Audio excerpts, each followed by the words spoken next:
My dear Didi, Sashwat, Sarthak, and the whole family, you all and Sharad Jijaji have been on my mind.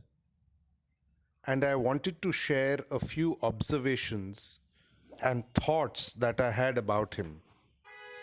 The first thing that comes to mind about him is that there was something deeply positive in him as a human being.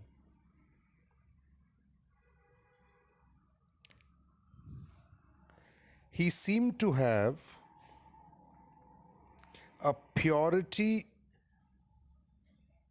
of positivity deep within the central portion of himself. And this radiated through his presence, his actions, his words. It was almost like it came from a place of meditativeness. He had a natural flavor of purity.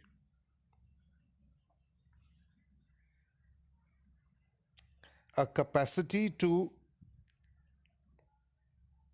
be very calm and quiet and collected within himself. And out of this state of calmness came his depth, as if deep within he is very silent. So that made him very beautiful. And when with him, it felt like his sharing of that central space of purity, of meditativeness within him. So his personality was, at least to my mind, very non pretentious, very natural, but at the same time,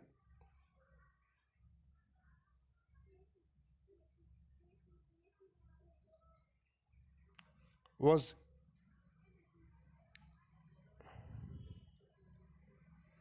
incredibly spontaneous, full of a consciousness of higher things. And out of this consciousness of higher things, I think came his instinctive courage, his ability to express himself boldly about things he felt about. He was very vocal in his views, but even that came out of an intrinsic calmness. Another thing I noticed about him, which struck me, was that he had a lot of depth.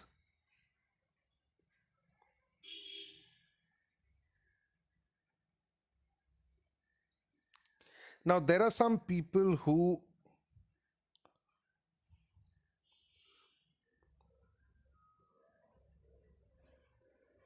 when you are with them, make you feel as if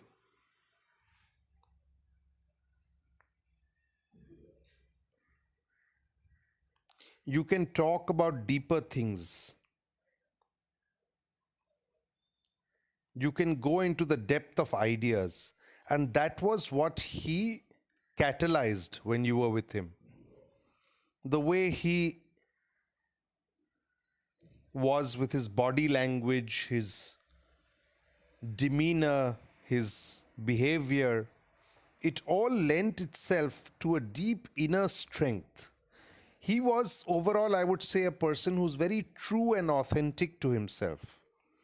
And that is the most important quality. And I think that is what really made him very strong within. And that strength, I feel, seeped into his family and to all those he interacted with. It was almost like he nourished others with his intrinsic strength. There was something spiritual about it. And it is, of course, no coincidence in my mind that he chose to go to Kashi to shed the body. It was a conscious decision. And within him, he had a great deal of this depth of consciousness.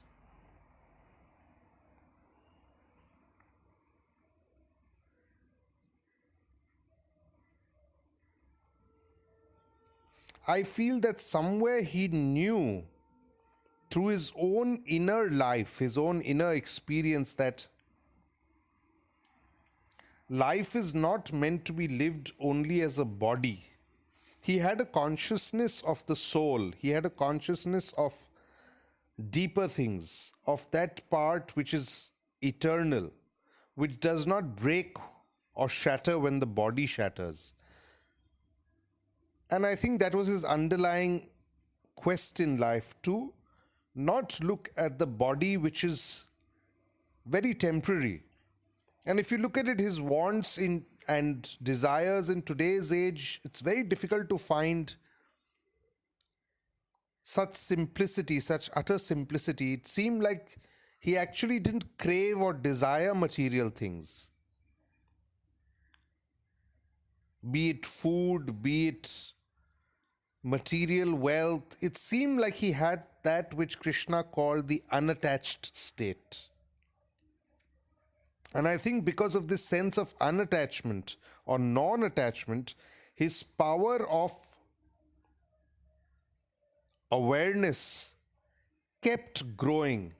In a way, the weaker his body became, it seemed like the flame of the spiritual life became stronger in his life. And that is nothing to be surprised about. I feel a lot of people equate spirituality and these things with soundness of health and all that. But in fact, people who undergo a very rich spiritual life often are very taxed at the material or physical level. Their bodies have to undergo hardship, simply because they do not associate with the body so much or with material things so much. And I think that is what also happened to some extent in his case. So Jijaji seemed ordinary, but there was something very extraordinary in him. We are all very ordinary, but it's our inner being which makes us extraordinary. He had the ability to be deeply compassionate, deeply empathetic to what you're doing, deeply sensitive, and that is extraordinary.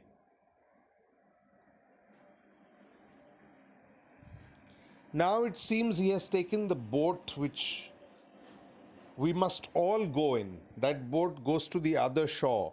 But in his spirit and in his mind, he was already looking at that shore, that distant horizon of infinity. And now he has been released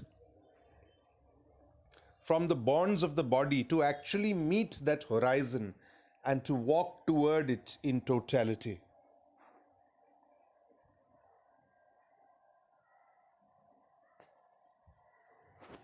I wish him peace and the grace of the infinite, and I wish the same for all of you.